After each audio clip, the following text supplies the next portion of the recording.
रुपेश हत्याकांड में पुलिस के हाथ खाली। घटना के एक सप्ताह बाद भी पुलिस से कोसों दूर अपराधी। डीजीपी अपनी नाकामी छुपाने में लगे। सीएम ने दिए जल्द समाधान के निर्देश।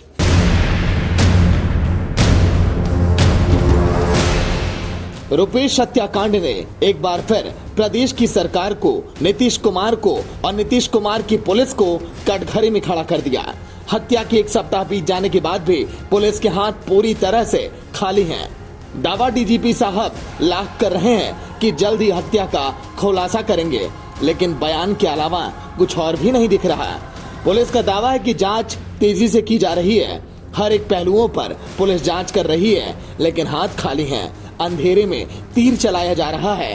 अब डीजीपी साहब ने ठेकेदारी के चलते हत्या की बात तक बता दी। का तो अपना प्रोग्राम था और उनके तो बहुत सारे मुद्दे थे।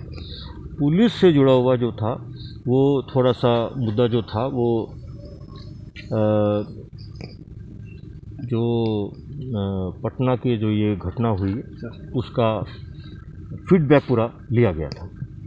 तो फीडबैक दिया गया उनको और डायरेक्शंस जो हैं वो बिल्कुल क्लियर हैं कि केस का जो अभी तक जो काम हुआ है उसमें सबसे महत्वपूर्ण बात जो आई है सामने वो ये है कि पार्किंग को लेकर, एयरपोर्ट की पार्किंग को लेकर एक बहुत बड़ा विवाद जो है वो चल रहा था।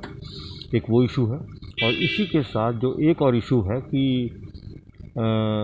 जो इनके कुछ परिवार के लोग थे और या इनके जानने वाले वो जो ठेकेदारी का छोटा काम करते थे, तो हमने वो भी चेक कर लिया है। उसमें भी कोई और बात सामने ऐसी नहीं आई है। नीतीश से गृह मंत्रालय छोड़ने की कांग्रेस की मांग। सरकार और पुलिस की कार्यप्रणाली पर प्रश्न चिन्ह लगाए जा रहे हैं। प्रदेश में भय का माहौल है। नीतीश कुमार से सवाल पूछे जा रहे हैं। विपक्ष लगातार सरकार को आईना दिखाने में लगा है।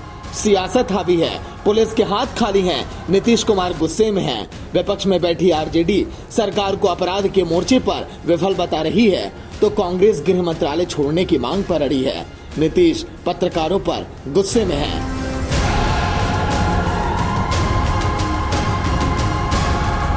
समीक्षा बैठक भी करते हैं और चिंता भी जाहिर कर रहे हैं, लेकिन उसका असर कहाँ दिख रहा है। आज दानापुर में एक वकील की हत्या हो गई, परसों हाजीपुर में एक वकील को मार दिया था।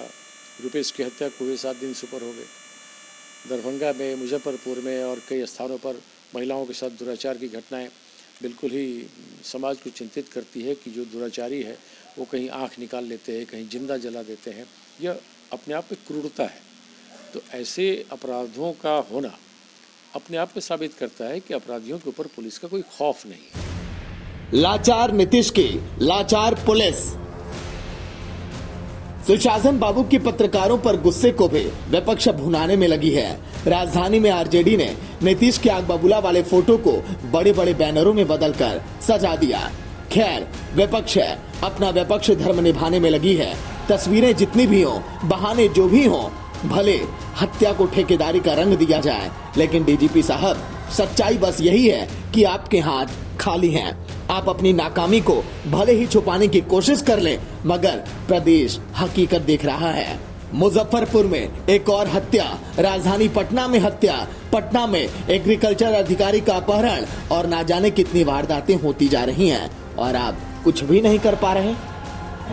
हम चेहरा दिखलाना चाहते हैं इस बिहार की तस्वीर को। बिहार में जो सुशासन के बल पर आए थे, सुशासन का नारा लगा कर आए थे, आज बिहार कुशासन से घिरा हुआ है। आज हर व्यक्ति इतने दहशत में है कि शाम के बाद तो घर से निकलने पर वो नहीं जा पाते हैं। शाम में घर पर वो लोग इतने दहशत में हैं। और एनसीआर का रिपोर्ट इस बात को सही बता रहा है। एनसीआर राष्ट्रीय नेशनल क्राइम रिपोर्ट है जो भारत सरकार के गृह मंत्रालय से निकलता है।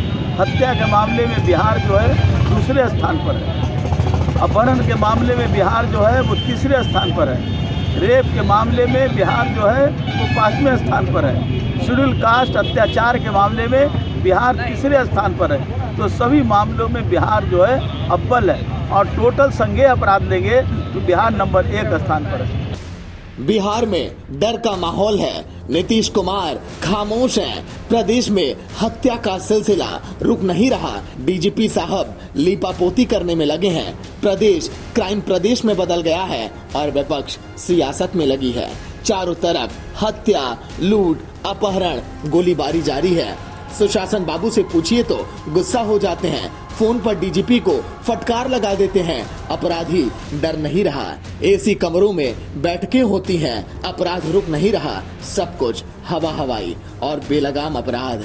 यही है प्रदेश की सच्चाई।